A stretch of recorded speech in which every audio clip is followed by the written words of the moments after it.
អូហូយបាទពុកម៉ែបងប្អូនពិតជាមិនគួរជឿថាជំនួបកាត់ព្រាត់នៅក្នុងក្របខ័ណ្ឌបាល់ទាត់លីកកម្ពុជាស្កុតឡែនរវាងក្រុម Celtic ជាមួយនឹង Hearts បាទកាលពីយប់មិញនេះជក់ចិត្តខ្លាំងមែនទែនបាទលទ្ធផលចុងក្រោយគឺ Celtic យកឈ្នះ Hearts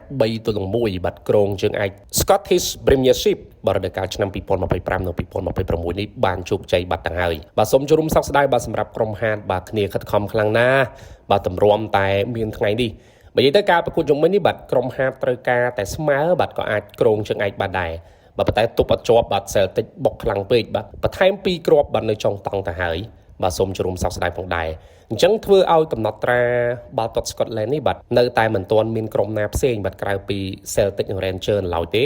ពលបើយើងគិតចាប់តាំងពីឆ្នាំ1985និង86មកទល់នឹងរដូវកាលឆ្នាំ2025និង2026នេះ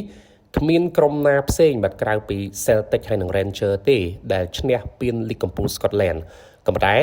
ពុកម៉ែបងប្អូននឹងទេថា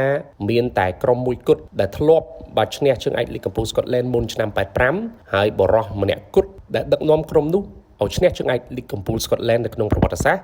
គឺលោកគ្រូតា Sir Alex Ferguson កាលនោះលោកបានដឹកនាំក្លឹប Aberdeen ឈ្នះជើងឯកលីកកម្ពុជា Scotland ហើយការដែលលោកទទួលបានសមិទ្ធផលដ៏អស្ចារ្យនៅ Aberdeen នោះហើយទើបធ្វើឲ្យលោកទទួលបានការចាប់អារម្មណ៍យ៉ាងខ្លាំងពីក្លឹប Manchester United